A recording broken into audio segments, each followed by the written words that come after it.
Hello friends, welcome to another stimulating episode. We are on our 28 foot 1974 Northerner and it smells like adventure.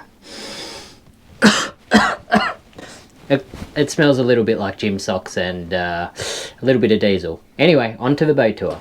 Alrighty friends, we'll start up in the forepeak here. Let's go. So here we are, up in the forepeak. It's kind of small, it's like double bed size up in here. Some decorative mould on the walls. There's some sort of whale spear in here as well. The foam's still quite comfortable. I think it's the original foam from the 70s. Up under here, storage room under there. We've got our anchor winch here. So there's sufficient room in here, as you can see, for me to have a nice little lay down. We might be fighting over foot room, but we'll have to wait and see. There seems to be enough room for us to get in and out without kicking each other in the face. Moving this way. So, underneath each side we've got large storage areas here. His and hers storage. Looks like John's cut something out there, which hopefully wasn't structural. Got this infill in the middle here. They can yeet that down there. Then you've got a bit more foot room. Here I am here standing up. This is probably going to cause me some trouble. This is really the only place that I can't stand up in the boat, and that is just outside of the head, as they say. Alrighty friends. So just in here, it's got these clever little doors, as you can see here, that open up and seal the bedroom away. Here's a hang locker here, friends. It doesn't look like it drains into the bilge, but it's there nonetheless. Probably where our clothes will end up living. And this whole little area seals off here for privacy. Turning this way, we've got an electric head. Little poop ticket storage at the back. You can see the compass here, so you know where you're going while you are getting your business done. So Knockabout doesn't have a holding tank. So your business just gets minced up and fed to the fishes. So out we go here. So this is where we fill up our diesel if we want to fill it up from the inside, which was semi-handy when it was a bit windy. Here we are down in the bilge area. There's a little bit of storage down there. Got this nice little fold down table here in the centre. And I did think it was taking up quite a bit of real estate until I had it out in the seaway. And so out in the seaway, it's just really good to brace off. So this old girl's staying. Moving this way, we just got, it's our winches. Don't really know what these are for. These are just extra bits. More storage. I don't know if it's a bit crackly. We'll sort that out later. Fairly large area here for storing stuff. Here we go. Right through. This is for bowls. I think this is a lucky coin. Found it when we were cleaning up, so we'll just leave it there. So these little cushions here, they come from a rear quarter berth. It's got a metho stove, so you top her up there, and then turn this, light it, make a big fire, and panic. Yikes. Uh-oh. Uh-oh.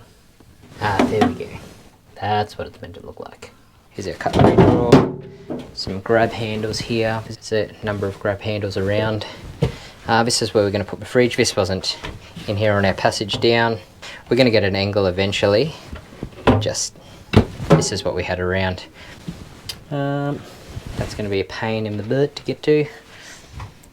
So on this side, we've got all our sailboat type gauges. Got a compass here, which you can see from the sea berth. This is a full length sea berth, so it's quite a comfortable place to rest. All under here is storage. That's OJ Simpson's glove, apparently. And if you can see up there, that's just all storage. There's a leg cloth down here, but my butt went through it when we were on the passage down. There's quite the tunnel down here in the rear quarter berths. Storage under there as well, but that sort of goes in behind the engine, so probably not the best place to store stuff that's not in a dry bag. Still pretty claustrophobic in here. So this is mirrored on the other side. We have our batteries. So there's one battery here and one on the other side. One of them's certainly the start battery and the other one is the house battery. Here's our engine controls. 20 horsepower Yanmar shoehorned in there, which is pretty impressive for a 28-foot boat, I believe. Pots and pan storage up here under the sink.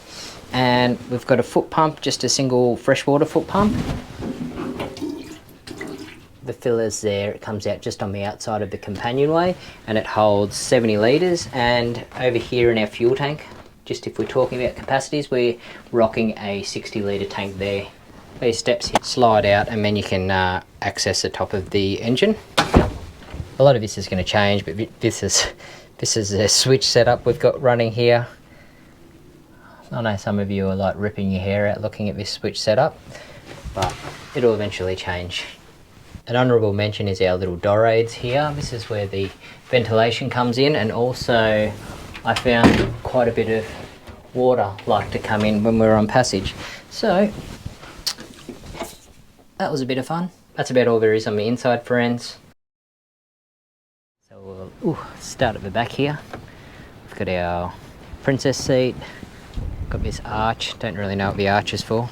Motor mount here. Sketchy looking John rod holders at the back. This is where the life ring goes. Smoothing this way with it's a tiller steer. Tiller's hiding under there. That's just to keep the sun off it. This is falling apart. But this is where I'm going to store the series drogue. So it's got this nice little canopy overhead. The central part is a solar panel. Unsure how big it is. So this is the sort of winches we're running.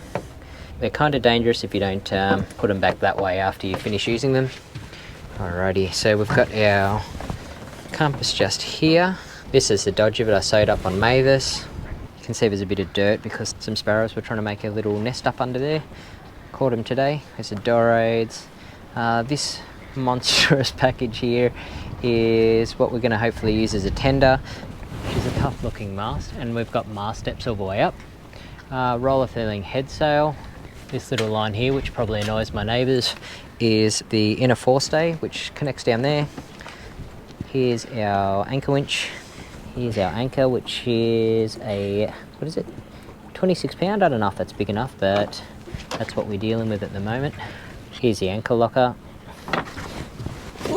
Got 30 metres of chain in there, and then it is, and the rest is rope.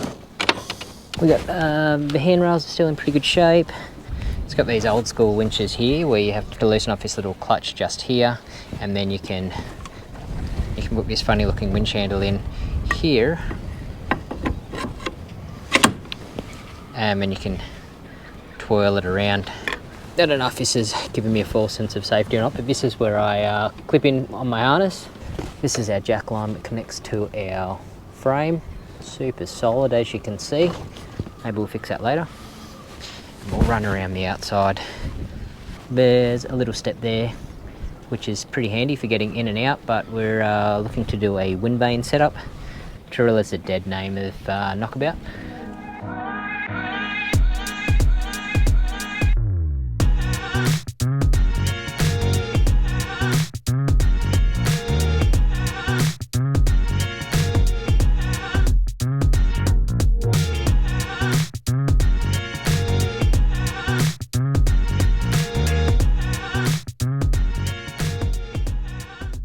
It's going to get pretty angry here soon, so I'll wrap it up. Hopefully you guys liked the tour of Knockabout, and I'll see you next episode.